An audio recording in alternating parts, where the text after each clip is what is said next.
শান্তনাময় informs YouTube চ্যানেলে তোমাদের সকলকে স্বাগত জানাই। তোমাদের জন্য আজ ট্রান্সলেশন ফর বিগিনার্স অ্যান্ড লার্নার্সের উপরই 41 নম্বর ভিডিও। এর আগে কিন্তু 1 থেকে 40টা ট্রান্সলেশন ফর বিগিনার্স অ্যান্ড লার্নার্সের উপর ভিডিও এই চ্যানেলে আপলোড হয়েছে। এছাড়াও পিকিত সরকারের বহু অনুবাদ এবং আরও অন্যান্য অনেক ইম্পর্টেন্ট ভিডিওর লিঙ্ক তোমরা এই ভিডিওর নিচে ডেসক্রিপশন বক্সে পেয়ে যাবে। প্লিজ তোমরা ডেসক্রিপশন বক্সে একবার ভিজিট করো। এছাড়াও দেখো এখানে কতগুলো আই বাটন বা আইকার আসছে, ওখানেও তোমরা টাচ করলে আগে আপলোড হওয়া প্রচুর ভিডিওর লিঙ্ক পেয়ে যাবে। ভিডিও দেখবার পরে সেগুলো দেখে নিতে পারো। দেখতেই পাচ্ছ বরং যুক্ত যে সমস্ত বাক্য, সেই বাক্যগুলোকে কিভাবে আমরা ইংরেজিতে ট্রান্সলেশন করব সেটা নিয়ে আজকে আলোচনা। এসো দেরি না করে শুরু করা যাক। প্রথম বাক্য বলছে কি, তুমি বরং সেখানে যাও। দেখো তুমি বরং, তুমি এখানে হচ্ছে সাবজেক্ট, তুমি ইংরেজি ইউ। বরংয়ের জন্য আমরা হ্যাড রেদার অথবা হ্যাড বেটার ব্যবহার করব। সেখানে যাও, সেখানে যাও হচ্ছে, সেখানে ইংরেজি কি দেয়ার, যাও ইংরেজি হচ্ছে গো। তাহলে দেখো এখানে ইংরেজিটা কীরকম হচ্ছে, এটা খানিকটা ইম্পারেটিভ সেন্টেন্সের মতো, এটা ইম্পারেটিভ সেন্টেন্সের মতো কাজ করছে। তুমি বরং সেখানে যাও, ঠিক আছে। তাহলে দেখো সেন্টেন্সটা কীভাবে গঠন হচ্ছে, ইউ হ্যাড বেটার বা রেদার, হয় বেটার নয় রেদার, গো দেয়ার, সেখানে যাও, মানে তুমি বরং সেখানে যাও। ইম্পারেটিভ সেন্টেন্স হয়ে গেল, মানে অনুজ্ঞাসূচক বা ওই ধরনের বাক্য। এই যে বাক্যটাকে হয় হ্যাড বেটার অথবা হ্যাড রেদার ব্যবহার করতে পারো, তবে অনেকে মনে করেন হ্যাড বেটার ব্যবহার করা বেশি ভালো। যাই হোক, দুটোই ব্যবহার করা যেতে পারে, অসুবিধা কিছু নেই। এবারে বাক্য দুটো একটু আলাদা আলাদা করে দেখাই। হয় তোমরা এটা লেখো ইউ হ্যাড বেটার গো দেয়ার, অথবা এরকম লেখো ইউ হ্যাড রেদার গো দেয়ার। ওকে, পরের বাক্য তোমাদের জন্য, আমি বরং এই স্থান ত্যাগ করি। এই যে বাক্যটা বলছে আমি বরং এই স্থান ত্যাগ করি, এই সেন্টেন্সটা কীরকম হতে পারে? আমি ইংরেজি কি আই, বরং ইংরেজি হচ্ছে হ্যাড রেদার অথবা হ্যাড বেটার। এই স্থান ত্যাগ করি, এই স্থান ইংরেজি কি দিস প্লেস, ত্যাগ করা ইংরেজি লিভ ইত্যাদি। তাহলে পুরো বাক্যটা কী হবে, তোমরা একবার ভিডিওটা পজ করে একবার ভেবে নাও। আশা করি ভেবে নিয়েছো, এবার মেলাও। দেখো আমি বরং এই স্থান ত্যাগ করি, তাহলে আই হ্যাড বেটার, ঠিক আছে, অথবা আই হ্যাড রেদার, যা খুশি করো। তারপরে কি ত্যাগ করা ইংরেজি কি, এরপরেই ভার্ব বসাতে হবে। ত্যাগ করা ইংরেজি কি, ত্যাগ করা ইংরেজি লিভ, তাহলে আই হ্যাড বেটার লিভ, আমি বরং ত্যাগ করি। এরপরে বাকিটা তো সোজা, এই স্থান ইংরেজি কি দিস প্লেস। ওকে, পরের বাক্য দেখো, এই অবস্থায় তুমি বরং ছুটি নাও। এটাও তোমরা একটু ভাবো, খুবই সহজ বাক্য। এই অবস্থায় তুমি বরং ছুটি নাও, এই অবস্থায়টা ধরে নাও নেই, তাহলে এইটুকু যদি আমাদের করতে হবে, কিভাবে করতে হবে দেখো, তুমি বরং ছুটি নাও। তুমি ইংরেজি কি, তুমি ইংরেজি হচ্ছে ইউ, বরং তো তোমরা দেখেইছো, ছুটি নাও মানে ছুটিতে যাও, ঠিক আছে। একটু ভাবো। আচ্ছা, একটু হিন্টস দিয়ে দিই, এই অবস্থায় ইংরেজি হচ্ছে ইন দিস সার্কামস্টান্সেস। বোঝা গেল? দেখো কিভাবে হচ্ছে, ইউ হ্যাড বেটার, তুমি বরং, এটুকু হয়ে গেল। এবার কি বলছে, ছুটি নাও। ছুটি নাও মানে ছুটিতে যাও, গো অন লিভ। বোঝা গেল? এখানে অনেকে মনে করতে পারে যে you had better take leave হবে।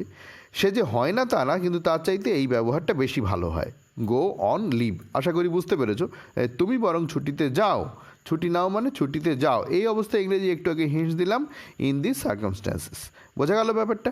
পরের বাক্য, সে বরং ভাঙবে তবু মোচকাবে না। এইখানে দেখো এর আগেরগুলো ইম্পারেটিভের মতো মনে হচ্ছিল, কিছু একটা উপদেশ দেওয়া বা অনুজ্ঞা এরকম মনে হচ্ছিল। এরপরে দেখো সেটা কিন্তু নয়, সে বরং ভাঙবে তবু মচকাবে না। এটা খানিকটা ভবিষ্যতের কথা বলা হচ্ছে, তাই না? এই রকম যখন থাকবে তখন কিন্তু হ্যাড বেটার নয়, তখন উড দিয়ে আমরা সেন্টেন্স কনস্ট্রাক্ট করার চেষ্টা করব, ঠিক আছে। সেক্ষেত্রে আমাদের হবে উড রেদার। বোঝা গেল? দেখো, সে বরং ভাঙবে তবু মচকাবে না, কীরকম হয় সেন্টেন্সটা? হি উড রেদার, সে বরং ব্রেক ভাঙবে, দেন কিন্তু মচকাবে না, দেন মানে থেকে, কিসের থেকে? বেন্ড, বেন্ড মানে হচ্ছে বক্র হওয়া, বেঁকে যাওয়া, মানে মুচকে যাওয়া। তাহলে দেখো এই জাতীয় সেন্টেন্সের ক্ষেত্রে কিন্তু আমরা দেন ব্যবহার করছি, ঠিক আছে। কম্পারেটিভ ডিগ্রির যে দেন, সেই দেন ব্যবহার করছি। তাহলে হি উড রেদার ব্রেক, সে বরং ভাঙবে, এই যে বেঁকে যাওয়ার তুলনায় সে বরং ভাঙবে, অর্থাৎ বেঁকে যাবে না, বরং সে ভেঙে যাবে। তাই বলছে সে বরং ভাঙবে, অর্থাৎ ওই যে আমরা একটা বাক্য বলি না, সে ভাঙবে অথচ মচকাবে না, ঠিক সেই ট্রান্সলেশনটাই কিন্তু এই ট্রান্সলেশন। তাহলে হি উড রেদার ব্রেক মানে সে বরং ভাঙবে, সে ভাঙবে, দেন বেন্ড, বরং মচকাবে না, তবু মচকাবে না, ঠিক আছে। এখানে দেন ব্যবহার করতে হয়, তার কারণ এই দেখো এইটা কিন্তু কম্পারেটিভ ডিগ্রিতে রয়েছে, ওই জন্য এখানে আমাদের দেন ব্যবহার করতে হচ্ছে। ওকে, তারপরে দেখো, আমি বরং না খেয়ে মরবো, তবু তার কাছে সাহায্য চাইব না। এটা কিভাবে হতে পারে? ঠিক একই রকমভাবে একটু ভাবো, আমি বরং মরবো না খেয়ে, তবু তার কাছে সাহায্য চাইব না। তবুর জন্য আমাদের দেন ব্যবহার করতে হবে। তাহলে আমি বরং না খেয়ে মরবো, আমি ইংরেজি কি আই, বরং এখানে উড রাদার ব্যবহার করব। না খেয়ে মরবো মানে মরবো আগে করে নেবো, তারপরে না খেয়ে, এইটুকুই আগে করি, তারপরে বাকিটা পরে করছি। দেখো, আই উড রাদার মানে আমি বরং হলো মরবো, ডাই না খেয়ে, এই দেখো ডায়ের পরে অফ বসে, ডায়ের পরে বাই বসে, ডায়ের পরে ফ্রম বসে। এই যে না খেয়ে মরা বা কোনো রোগে মরা, এই জাতীয় ক্ষেত্রে অফ বসে। তাহলে কী হবে দেখো, I would rather die of starvation, এইটুকুর মানে হচ্ছে আমি বরং না খেয়ে মরবো। স্টারভেশন মানে হচ্ছে উপবাস করা বা না খেয়ে মরা, বোঝা গেল? দেখো তাহলে আমি বরং না খেয়ে মরবো, এটুকু হয়ে গেল। তবুর জন্য কি আনতে হবে? আমাদের দেন আনতে হবে। ঠিক আছে, দেন আনলাম। তার কাছে সাহায্য চাইবো না। এই যে চাওয়া, এই চাওয়া ইংরেজি হচ্ছে আস্ক, সাহায্য ইংরেজি কি হেল্প। তার কাছে মানে হিমবাহার এরকম কিছু একটা করতে হবে। আর আমি চাইবো না, তাহলে দেন আস্ক, ও আমি তো সাবজেক্ট তো এখানে রয়েছে, এখানে আলাদা করে আই লেখার দরকার নেই। এই যে চাওয়া ইংরেজি হচ্ছে আস্ক, দেন আস্ক হিম মানে তার কাছে চাইবো না, বোঝা গেল?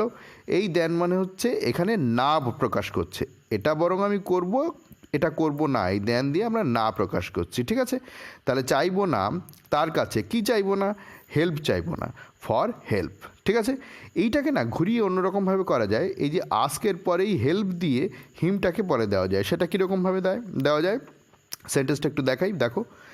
I would rather die of starvation মানে আমি বরং না খেয়ে মরবো, দেন আস্ক হেল্প সাহায্য চাইবো না, অফ হিম। যদি আমরা হিমটাকে আগে দিই তাহলে ফরের আগে, এই হেল্পের আগে ফর বসবে, কিন্তু যদি আস্কের পরেই হেল্প দিই সেক্ষেত্রে কিন্তু হেল্পের আগে ফর বসবে না, কিন্তু হিমের আগে একটা অফ বসবে। এটা অ্যাপ্রোপ্রিয়েট প্রিপোজিশনের নিয়ম। আশা করি বুঝতে পেরেছো। পরের বাক্য, তিনি তো আমাকে সাহায্য করেনই না, বরং সর্বত্র আমার নিন্দা করিয়া বেড়ান। এটা একটু সাধু ভাষায় লেখা হয়ে গেছে, পিকে দে সরকারের বইয়ে এই ট্রান্সলেশনটা আছে, ওখান থেকেই নিয়ে তোমাদের একটু শেয়ার করছি। দেখো, তিনি তো আমাকে সাহায্য করেনই না, বরং সর্বত্র আমার নিন্দা করিয়া বেড়ান। তাহলে দেখো এইখানে এই যে বরং, এই বরংটা অন দ্য কন্ট্রারি দিয়ে আমরা করব। আগেরটা করেছিলাম উড রেদার, এবার এটা কন্ট্রারি দিয়ে করব। সেটা কীরকমভাবে হচ্ছে? কন্ট্রারি বা আর একরকম পদ্ধতিও দেখানো হবে। দেখো, তিনি তো আমাকে সাহায্য করেনই না মানে তিনি সাহায্য করেন না আমাকে, সেইটুকু আগে করে নিতে হবে। ঠিক আছে, তারপরে বরং যখন দেব তখন অটোমেটিক্যালি এই যে করেনই না এই অর্থ অন্তর্নিহিতভাবে প্রকাশ হয়ে যাবে। দেখো ব্যাপারটা কীরকম হচ্ছে, হি ডাজ নট হেল্প মি মানে তিনি আমাকে সাহায্য করেন না। ঠিক আছে, তারপরে একটা সেমিকোলন দিয়ে আমরা লিখব অন দ্য কন্ট্রারি মানে বিপরীতার্থে, মানে অপরপক্ষে। তাহলে হি ডাজ নট হেল্প মি মানে সে আমায় সাহায্য করে না, অন দ্য কন্ট্রারি মানে বিপরীত পক্ষে। ঠিক আছে, মানে সে তো এটা করেই না, বরং যেটা করে, অন দ্য কন্ট্রারি মানে সেরকম মানে প্রকাশ করছে। সর্বত্র আমার নিন্দা করিয়া বেড়ান, তাহলে সর্বত্র নিন্দা করিয়া বেড়ান, বেড়ান নিন্দা করে সর্বত্র, এইভাবে করতে হবে। দেখুন বেড়ান ইংরেজি কি? হি গোজ অ্যাবাউট মানে ঘুরিয়ে বেড়ায়। ওকে, এবারে নিন্দা করা ইংরেজি হচ্ছে এখানে স্পিকিং ইল। এছাড়াও অন্য কিছু যদি ব্যবহার করতে চাও অসুবিধা নেই, হবে। স্পিকিং মানে হচ্ছে বলে, ইল মানে হচ্ছে খারাপ কথা।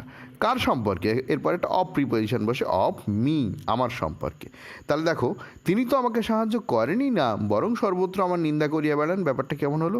হি ডাজ নট হেল্প মি সে আমায় সাহায্য করে না, অন দ্য কন্ট্রারি বিপরীতার্থে বা বিপরীত পক্ষে, হি গোজ অ্যাবাউট সে ঘুরে বেড়ায়, স্পিকিং ইল অফ মি আমার খারাপ কথা বলে ঘুরে বেড়ায়। এটাকে আর এক রকমভাবে করা যায় ফার ফ্রম দিয়ে। দেখো সেটা কীভাবে হচ্ছে। আচ্ছা, তারপরে একটা জিনিস সেটা হচ্ছে সর্বত্র, এর জন্য আমরা এভরি হোয়ারটা এখানে দিয়ে দেবো। তারপরে দেখো অন্যরকমভাবে একটা দেখাই, ফার ফ্রম হেল্পিং মি আমাকে সাহায্য না করেই। ঠিক আছে, ফার ফ্রম মানে হেল্পিং মানে কি? সাহায্য করা, মি মানে আমাকে সাহায্য করা তো দূরে থাক। ঠিক আছে, ফার মানে হচ্ছে দূরে, ফার ফ্রম হেল্পিং মি আমাকে সাহায্য করে তো দূরে থাক, সে কী করে বেড়ায়? He goes about speaking ill of me everywhere. এটা তো আগেই তোমাদের দেখালাম। ঠিক আছে, ঠিক এইরকম একটা বাক্য তোমাদের জন্য। আচ্ছা, দুটো বাক্য এবার দেখো আলাদা আলাদা করে দেখিয়ে দিলাম। He does not help me on the contrary, he goes about speaking ill of me everywhere, আর ফার ফ্রম দিয়েও বাক্যটা দেখিয়ে দিলাম কীভাবে দুটো বাক্য হতে পারে আলাদা আলাদা করে। ঠিক আছে, যে কোনো একটাই একই রকম অর্থ প্রকাশ করে, যে কোনো একটাই কিন্তু লিখতে হবে। ঠিক আছে, যদি কোথাও লেখার দরকার হয়। পরের বাক্য তোমাদের জন্য, সে তো বই পড়েই না বরং অন্যদের পড়ার সময় বিরক্ত করে। একটু ভিডিওটা পজ করে ভাবো, ভেবে উত্তর করো। দেখো, সে তো বই পড়েই না মানে সে পড়ে না, বরং এর জায়গায় অন দ্য কন্ট্রারি। ঠিক আছে, অন দ্য কন্ট্রারি দিয়ে যখন করবো, ফার ফ্রম যখন করবো তখন সেটা হবে অন্যদের পড়ার সময় বিরক্ত করে। বিরক্ত করে মানে ডিস্টার্ব করে। ঠিক আছে, দেখো কীভাবে হবে। ভিডিওটা পজ করে আশা করি তোমরা ভেবে নিয়েছো। এবার দেখো, he does not read book, সে বই পড়ে না। ঠিক আছে, তারপরে আমরা দিলাম একটা সেমিকোলন দিলাম। তারপরে দেখো কি বলছে, বরং এর জন্য আমরা কি আনবো, আমরা আনবো অন দ্য কন্ট্রারি। তারপরে অন্যদের পড়ার সময় বিরক্ত করে। বিরক্ত করা ইংরেজি কি, হি ডিস্টার্বস আদার। হি হচ্ছে থার্ড পারসন সিঙ্গুলার নাম্বার, তাই ডিস্টার্বস হলো এখানে এস যুক্ত হলো। এটাও কিন্তু প্রেজেন্ট ইনডিফিনিট টেন্সে রয়েছে, এটাও প্রেজেন্ট ইনডিফিনিট টেন্সে রয়েছে। আগেরটাও তাই ছিল। ডাজ নট আগে যেটা করলাম সেটাও প্রেজেন্ট ইনডিফিনিট টেন্সেই ছিল। ঠিক আছে, পরেরটাও প্রেজেন্ট ইনডিফিনিট টেন্সেই ছিল, এটাও তাই। হি ডিস্টার্বস আদার্স, সে অন্যদেরকে বিরক্ত করে। ঠিক আছে, কখন বিরক্ত করে, পড়ার সময়। হোয়েন দে রিড, যখন তারা পড়ে। বোঝা গেল। এখানে হোয়েনের জায়গায় হোয়াইলও ব্যবহার করা যেতে পারে, অসুবিধা নেই। পরের এইটাকে আর এক রকমভাবে যেটা করা যায় তোমাদের একটু আগে দেখিয়েছিলাম, ফার ফ্রম, সেটা কীরকম হতে পারে দেখো। ফার ফ্রম রিডিং বুক মানে বই পড়ার তো দূরে থাক। ঠিক আছে, সে কী করে বেড়ায়, he disturbs others when they read, এখানে হোয়াইলে ব্যবহার করা যাবে। এবার দেখো, দুটো বাক্যই একসাথে তোমাদের দেখিয়ে দিলাম কোনটা কীভাবে হবে পুরো বাক্যই।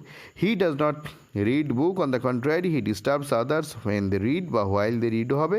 ঠিক আর এক রকমভাবে ফার ফ্রম দিয়ে কীভাবে হবে সেটাও তোমাদের দেখিয়ে দিলাম। ভিডিওটা এখানে শেষ করবো। একটা রিকোয়েস্ট করবো, যদি ভিডিওটা ভালো লেগে থাকে একটা লাইক করে দিও, বন্ধুদের মধ্যে শেয়ার করে দিও। আর যারা চ্যানেলকে সাবস্ক্রাইব করোনি তারা প্লিজ চ্যানেলটাকে সাবস্ক্রাইব করে সঙ্গে থাকো। বেল আইকনটা প্রেস করে নিও যাতে এই ধরনের নোটিফিকেশান একটিও তোমরা মিস না করো। আর যারা চ্যানেলকে সাবস্ক্রাইব করে সঙ্গে রয়েছে তাদেরকে অসংখ্য ধন্যবাদ। তোমরা সকলেও কমেন্ট করে জানাও ভিডিওটা কেমন লাগলো, আরও কি দরকার, চেষ্টা করবো সময় মতো প্রোভাইড করার। ভালো থেকো, পরের ভিডিও দেখা হচ্ছে।